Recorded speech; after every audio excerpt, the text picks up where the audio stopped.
MBK 2:7. Bhishma wreaks havoc. Chapter 7. Bhishma wreaks havoc. On the third day, the Kurus formed their troops into the Garuda Vyuha, shaped like the divine eagle with outspread wings.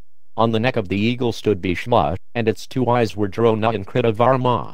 At its head stood Ashvathama and Kripla, backed by the Matsya, Kakya and Vedahana armies. Other armies made up its two wings and back. Duryodhana, with all his followers, were its center and tail. In opposition to the Kurus, the Pandavas countered with a formation in the shape of a crescent, its points toward the enemy. Bhima stood at the right point, surrounded by many kings. Drishtadyumna and the immense Panchahala army formed its middle.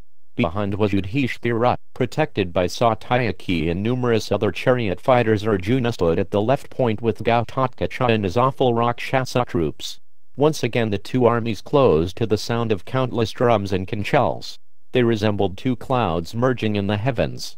As soon as they met, the great slaughter began again. Urged on by Krishna, Arjuna displayed his full prowess. He seemed like the destroyer himself at the end of creation. Many heroes, hoping to win glory and with death as their goal, came before Arjuna as he let loose his shafts. They fell by the thousands. Arjuna carved a path through the Kauravas. Fearing that Arjuna might destroy his entire force in one day, Duryodhana commanded his generals to surround the Pandavas. Coming upon him from all sides, they hurled their bright lances, darts, clubs, maces, pikes, battle-axes, mallets and arrows. Smiling in the midst of the downpour of weapons, Arjuna quickly checked them with his arrows. At the same time, he maintained his attack on his assailants. In the sky the celestials were astonished by his extraordinary lightness of hand, and they praised him loudly. As Arjuna engaged with the Kuru chiefs, other Pandava heroes also attacked the Kauravas. Yudhishthira and the twins fought furiously, driving back the Kuru forces with their incessant showers of arrows. Bhima and Ghatotkacha, father and son, performed terrible feats of valor. Clenching his teeth in fury, Duryodhana challenged Bhima. The Pandava at once fired an iron arrow at him. Struck on the chest, Duryodhana collapsed on the floor of his chariot. His charioteer quickly carried him away, and all the troops supporting him broke and fled. As Bhima, Ghatotkacha, Yudhishthira, and the twins fought together, Abhimanyu joined them. At the same time, Arjuna continued his attack on the kings surrounding him. Thus the Pandava warriors assailed the Kauravas like a tempest tearing into a forest. Although both Bhishma and Drona tried to rally their fleeing forces, they were unsuccessful. Duryodhana returned to his senses and again stood in his chariot. Seeing the commotion, he called out to his panic-stricken soldiers, "Where will you go, foolish men, leaving behind your fame? Do not act like eunuchs. The fight has hardly begun. While I am still standing, and while Bhishma and Drona are our leaders, how will we not gain victory? Turn back and fight." The warriors stopped, shamed. Desiring to exhibit their prowess, they turned back toward the Pandavas. Rallied, the huge Kaurava army resembled the sea surging at the full moon's tide. As they again rushed toward the foe, Duryodhana rode over to Bhishma. "O grandfather, O descendant of Bharata, please hear my words." Bhishma lowered his bow and looked across at the agitated prince. It was obvious that Duryodhana was angry and trying to control the harshness in his voice. "O scion of the Kuru race, I do not consider the Pandavas to be a match for you. When you are fighting, backed by Drona, Kripla, Ashvathama, and so many other Maharathas, how is it possible that my troops are flying from the battle? Surely you are favoring the Pandavas. Therefore, you forgive them for this slaughter of our men. O king, you should have told me before the battle began that you would not fight the Pandavas. I could then have consulted with Karna and decided what needed to be done. O best of men, if I do not deserve to have you abandon me, then fight to the utmost of your power." Bhishma laughed angrily in return. "O king, have I not told you on so many occasions that the Pandavas are invincible? I will nevertheless do whatever I am capable of doing. See now my power in battle. In the sight of all I will chastise the Pandavas with their troops and kinsmen." Duryodhana clenched his fist and smiled. He ordered drums and conches to be sounded. As the sun began its descent toward the west, Bhishma advanced toward the Pandavas, flanked by the best of the Kauravas. Seeing the Kauravas returning back to the battle, roaring and beating their drums, the Pandavas cheered and blew their conches in reply. The fight continued. Warriors on both sides again fell like ripe ears of corn in a field. The brave shouts of thousands of fighters merged together and sounded like a roaring sea. Cries of "Stand your ground, strike, turn back on your guard, and here I am" were heard everywhere, and the stench of blood filled the air. The warriors could hardly traverse the battlefield, it was so thick with corpses. Strewn with colored armor, turbans and ornaments, the field appeared as beautiful as the autumn sky at night. Though mortally wounded, warriors were seen to rush upon their enemies with pride.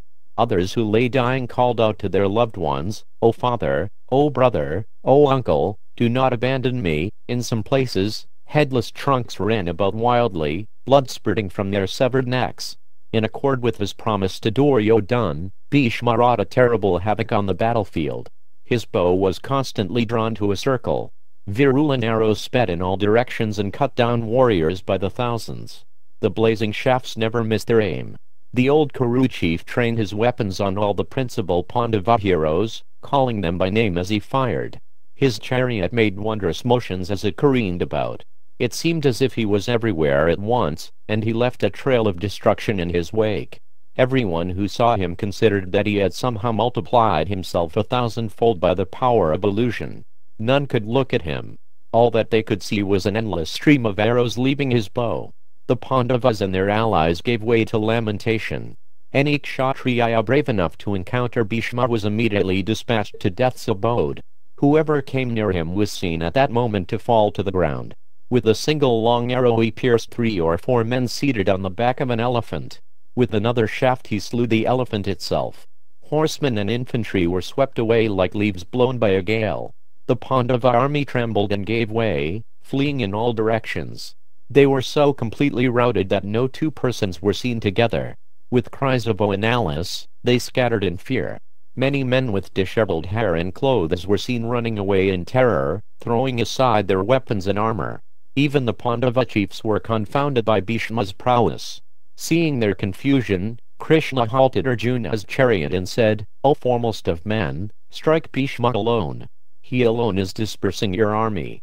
Take action or everything will be lost." "O hero, formerly in the assembly of kings you said, 'I will kill all the Kauravan warriors, headed by Bhishma and Drona o Bibetsu, O son of Kunti, chastiser of foes, make good your words. Stand before Bhishma. He appears today like the destroyer himself with his mouth open wide to consume all beings." Arjuna looked around at the annihilation. Even though it was his own army being destroyed, he was nevertheless filled with an admiration and joy. Bhishma's power in battle was incomparable. But he had a duty to perform. Bhishma had sided with Duryodhan. Thinking of the Kaurava prince again incited Arjuna's anger. "Plunge through this sea of hostile troops, O Keshava, and take my chariot to Bhishma. Today I will throw down that invincible warrior." Krishna at once urged on the silver-white horses, and the brilliant chariot sped unobstructed toward Bhishma. Seeing Arjuna coming to face Bhishma, the rest of the Pandava army was heartened and rallied back to the fight. Bhishma saw Arjuna approach and he roared like a lion. He immediately covered him with countless shafts. In a moment Arjuna's chariot with its standard and charioteer became invisible beneath the curtain of arrows. Krishna fearlessly and patiently maneuvered the chariot out from under the arrows. As he emerged, Arjuna fired 4 straight flying shafts from the Gandiva and cut apart Bhishma's bow. Bhishma, angry, took up another bow and strung it in an instant. Without delay, Arjuna cut the new bow to pieces with razor-headed arrows. Bhishma praised him, calling out, "O Partha, O son of Pandu, well done, well done. I am pleased with you for this wonderful feat. Now fight your hardest with me." Bhishma whirled around in his chariot and appeared with yet another bow. He shot large numbers of shafts at Arjuna, but Krishna, by his expert driving, baffled them all. The chariot went around in swift circles with Arjuna moving about to keep his arrows aimed at Bhishma. Both Arjuna and Krishna were wounded, and they both resembled angry bulls scratched by one another's horns. Laughing loudly, Bhishma again covered his foe with arrows on all sides. Even Krishna was astonished by his skill and power. Seeing Arjuna's chariot swamped, Drishtadyumna rushed to his aid, accompanied by a large number of troops. He released volleys of powerful shafts, which distracted him from his attack on Arjuna.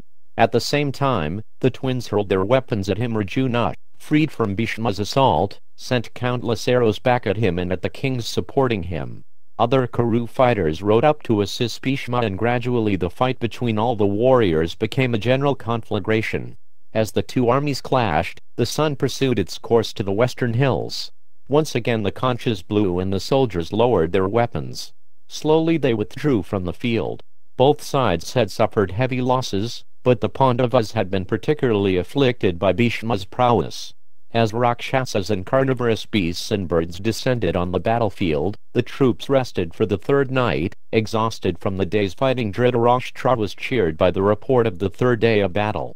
It seemed that even Arjuna and Krishna together could not check Bhishma when he fought with fury. And there was also the mighty Drona, who was perhaps even more powerful than Bhishma. What to speak of Kripa, Ashvathama, and the other Maharathas? Even if the Pandavas somehow managed to overpower Bhishma, there was still Karna waiting on the sidelines to come into the battle. And he would not have been fighting, so his strength would be fresh. Things looked promising for the Kauravas. The old king looked forward with hope to the fourth day. On the fourth morning, Arjuna arranged the Pandava forces in a vyuha shaped like an alligator. From a distance it looked like a mass of clouds. On the other side the Kauravas arranged a counter-array and moved toward their foe. As the two armies came together, the earth shook. The chief chariot fighters of the two sides clashed, while the infantry fought hand-to-hand on the ground. Once again a great din arose. The Pandavas had been cheered by Krishna after their battering at Bhishma's hands, and they fought with renewed vigor. Arjuna fought with Bhishma and kept him at bay, while Drishtadyumna and other great fighters slaughtered many enemy kings and their forces. Thinking of his vow to slay Dhritarashtra's sons, Bhima began to search them out. As he ranged across the earth, causing destruction, he came across Duryodhana's chariot. Drawing up his own chariot at a distance, he smiled as he saw Duryodhana's many brothers surround their king. Here was his chance to finish them all. Duryodhana saw Bhima facing him. The two enemies glared at one another for a moment. Then Bhima took up his mace, roared and raced toward Duryodhana. With a wave of his gloved hand, Duryodhana ordered a large division of elephants to charge the advancing Bhima. Licking his lips and whirling his iron mace, Shakya, Bhima leapt from his chariot. He ran straight at the company of elephants with his mace held high. Careering about, he smashed the elephants and brought them down one after another. The elephant warriors could not approach this circling firebrand. Even his terrible shouts made the huge beasts stop in their tracks and tremble.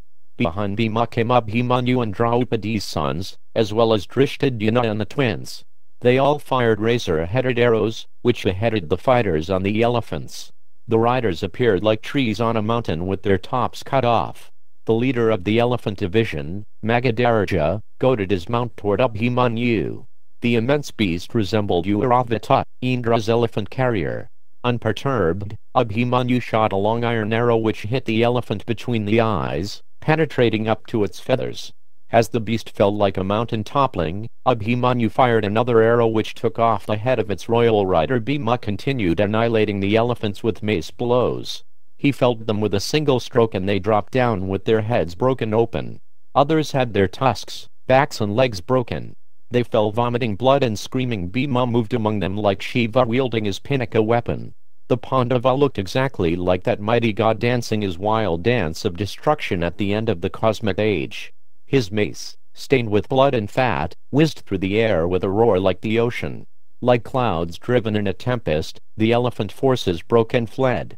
Surrounded by the carcasses of the hundreds that were slain, Bhima looked like Rudra standing in the middle of a cremation ground. He roared repeatedly, his red eyes looking about for more enemies. Duryodhana foamed at the mouth. He screamed out to his troops, "Kill Bhima!" All the forces supporting Duryodhana turned and rushed toward Bhima, who smiled grimly as they charged. The advancing army came like a tidal wave toward him, but Bhima stood firm to meet them. The other Pandava warriors flanking Bhima blew their conches and roared along with him. All of them joyfully met the charging Kauravas with volleys of weapons.